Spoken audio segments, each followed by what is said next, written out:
Здравствуйте, уважаемые коллеги, с вами канал Мир Моделей, меня зовут Павел. Вот прошли наши летние отпуска, все вышли на работу. И вот начинаем наш обзор с поступивших в наши магазины новинок. Вот такая замечательная новинка порадовала нас компания ICM. Не секрет ни для кого, что при большом количестве в 32-м, во-первых, это все-таки 32-й масштаб. Это первая модель в 32-м масштабе данной компании. Но хотелось бы отметить вот что. При огромном количестве Фокке-Вульфов, Мессершмиттов, Спитфайров, Корсаров, Мустангов и прочего, советская тема очень плохо отражена именно в модели в 32-м масштабе. Кроме И-16, который мы видим перед собой, И-16 еще паковала фирма Azur или Special Hobby. Это были модели под низким давлением, модели очень довольно-таки среднего качества. Ну, одна из фирм Special Hobby еще добавляла туда смоляные детали. У И-16 еще есть модель трумпетеровского МиГ-3 в 32 масштабе. И фактически, кроме этого, самолетов советского периода Второй мировой войны практически нету. И вот фирма ICM обрадовала нас, моделистов, выпустив вот такую замечательную модель И-16 тип 24. Ну, небольшую историческую справочку дам, что 24 тип, понятно, что это уже является глубокая модернизация знаменитого поликарповского машины. Предыдущим типом был тип 18. Значит, данная машина уже подошла к пределу своих модернизационных возможностей. Сюда поставили более мощные двигатели М63. Но, как показали дальнейшие испытания и дальнейшие развесовки, балансировки, у самолета появилось дополнительное оборудование, которое находилось за центром тяжестью самолета, там как бронеспинка, радиостанция, посадочные щитки. Все это утяжеляло, самолет становился в воздухе практически неустойчивым. То есть надо было полностью перекомпоновать машину. И поэтому понятно было, и даже постановка двигателя М63 и М62, и в перспективе хотели М65, давала небольшой прирост скорости. Поэтому, в принципе, из этого самолета на тот момент выжили все, что возможно. Рассмотрим содержимое коробки. Еще хочу сказать одно основным отличием 24 типа, что это так называемый пулеметный тип. Он имеет 4 пулемета ШКАС. Здесь установлен новый обтекатель кока-винта. Внутри установлен ВИШ-автомат изменяемого шага винта. Костыль поменял, поставлена была пневматик и также пневматическая амортизация. Штоки амортизаторов тоже были длинные, но я не думаю, что это будет видно в модели. И также была прорезана откидная дверь по правому борту. Я думаю, что это я уже сейчас покажу вам более наглядно, уже непосредственно на самой модели. Заглянем в коробку. Такой вот замечательный истребитель находится на лицевой части коробки. Он же показан сбоку. И теперь мы, естественно, посмотрим, что находится внутри. Традиционно, вот тут у нас для очень пытливых глаз я скажу, что длина коробки это 41 сантиметр, а ширина 26. Это для тех, кто будет модель заказывать, чтобы знать ее габариты. Здесь коробочка из белого картона. Непосредственно здесь, честно скажу, я полиэтилен снял. И мы тогда сейчас в сторону все это немножечко откладываем. И начинаем пристально смотреть, что у нас здесь находится. Естественно, мы начинаем с инструкции.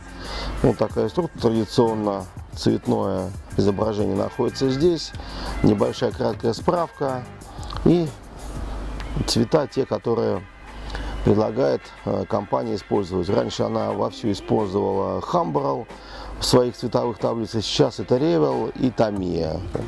Дальше пошли, опять же, традиционно напоминаю, что для того, что кто хочет узнать именно при покупке модели, открыть ее, посмотреть ее комплектность, здесь можно посмотреть по количеству литников, что именно находится в коробке.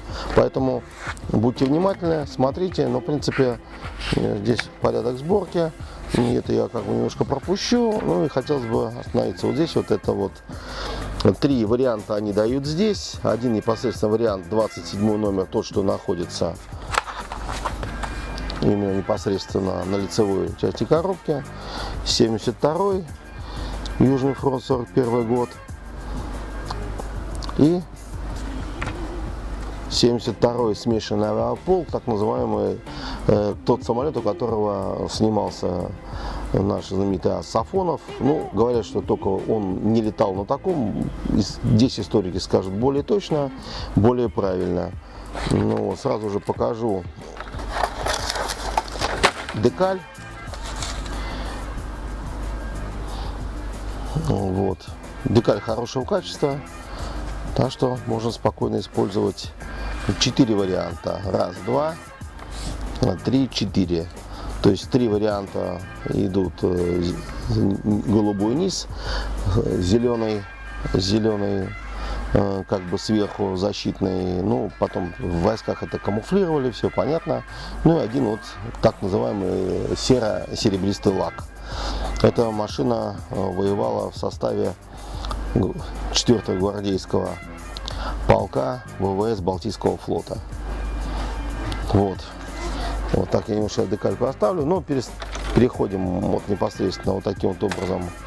У нас идет здесь элементы, это капот. Обратите внимание, что здесь уже просверлены отверстия. Этими отверстиями пилот брался перед тем, как он поднимался из, допустим, чаши сидения. Вот. Это отверстие для того, чтобы свет попадал на приборную доску. Здесь отлиты колеса.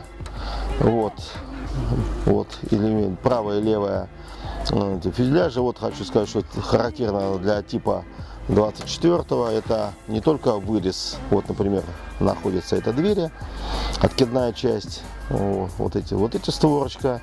Это было традиционно на всех машинах. А с 24-го типа вырезалось уже и с правой стороны тоже. Также между 7 и 8 шпангоутом здесь есть люк под радиостанцию, которая стала уже устанавливаться не на все машины. Очень часто она была только как приемник, а передающая была не на всех машинах. Но тем не менее он здесь есть.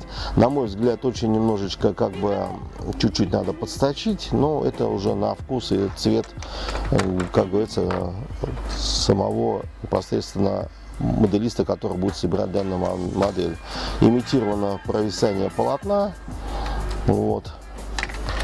Здесь у нас вот та самая однорядная звезда двигателем 62-63, чашка сидения, данные вот эти вот шпангоуты, такие вот, чашка сидения, как я уже сказал, бронеспинка. Это непосредственно моторама, на которую навешивался двигатель. Значит, хочу обратить внимание коллег-моделистов, что здесь уже вот на этом, это тип 24, как я уже сказал, этот самолет оснащался 4 пулеметами ШКАС, но тем не менее, вот здесь вот при внимательном рассмотрении я обнаружил пушки ШВАК. Значит, я думаю, что не за горами типа 18 или тип 28. Вот, модель, которая оснащалась именно пушками. Значит, я думаю, что, ну, надеюсь, что коллеги из компании ICM сделают хотя бы не всю линейку, а хотя бы самые известные типы. Ну, как по аналогии с компанией, которую я уже сегодня уже называл. Это компания Special Hobby, которая выпускала и лыжные шасси, и тип 24 тоже, и пушечный вариант. Значит, здесь у нас непосредственно нижняя часть крыла. Заметьте внимание, что эта часть центроплана является стальной, а дальше вот эта часть была полотняной. Поликарпов захотел в этой модели увеличить прочность тем, что обшить крыло из 16-го фанерой, но в частях и вообще в промышленности все-таки остались и обтягивали все это полотном. Да, это был анахронизм уже в те времена, но тем не менее. Вот такой вот кок винта, который дается непосредственно на тип 24. Вот, это капот, винт, нижняя часть капота с патрубками, которые выходят оттуда. Вот. Ну, и вот на чем я хотел именно специально остановиться, это о том, что компания ICM, она же также делала в самолетах, которые недавно вышла у нее новинка, это МиГ-25 разведчик. Вот я сейчас здесь покажу вам специально вот такое замечательное остекление. Вот. И здесь, вот на декале, я специально, почему декаль приезжал до, так сказать, конца нашего ролика. Здесь у нас, вот если вы обратите внимание, это вот шкала приборов. То есть здесь предполагается аккуратно покрасить и потом сделать вот таким вот образом. После этого уже приклеить непосредственно уже приборную доску в саму модель. Я думаю, что в ближайшее время производители автомаркета бросятся нафаршировать эту модель. Я думаю, что приборные доски будут. Единственное, конечно, естественно, не хватает здесь привязных ремней пилота. Это нужно будет делать самостоятельно. Они там немножко другие по сравнению даже с темой МиГ-3 и более поздними лавочками, лагами. Но, тем не менее, это придется делать. Вот, конечно, потому что кабина самолета открытая, ремни бросаются, хотя бы верхняя часть их бросается в глаза. Я думаю, что модель все-таки 32 масштабе, она довольно-таки большая. Вот, что хотелось бы сказать в заключение своего ролика, чем можно в данный момент, ну, так сказать, что есть в мире. Ну, в сети магазинов наших этого нету, но есть великолепные прицелы, которые оснащались именно и 16-е, 32 масштабе, их делает компания Northstar. Она также выпускает колеса. Колеса здесь, в принципе, неплохого качества, но есть смоляные колеса, которые замечательно выпускает компания Northstar. Так что я думаю, что на сайте этой компании вы можете зайти и посмотреть эти замечательные вещи. Конечно, прицел смоляной с детальным фототравлением будет смотреться намного интереснее и оживит вашу модель. Вот, уважаемые коллеги, мы сегодня рассмотрели новинку от компании ICM. Это И-16 тип 24 в 32 масштабе. Это, так сказать, первая модель компании в 32 масштабе. Я, если честно, как сам большой любитель 32 масштаба, в частности именно поршневой авиации, могу сказать, что это большая неожиданность и очень приятная неожиданность, в частности для меня. Могу сказать одно, что данную модель буду собирать точно, ну хотя бы из вредности, потому что собирал уже и Special Hobby, собирал и Азур, и не один раз. И поэтому могу сказать одно, что И-16 в ICM хочется, так сказать, потрогать руками, пособирать, пощупать, покрасить.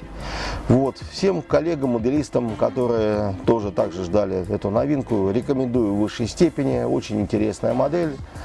А компании ICM хочется передать большое спасибо за то, что такая самая известная поликарповская машина будет уже в виде пластики. То есть ее можно будет собрать, поставить на полку.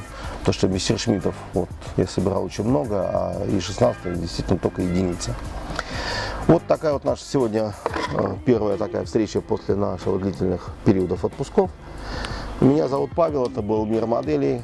До новых встреч, всего вам наилучшего.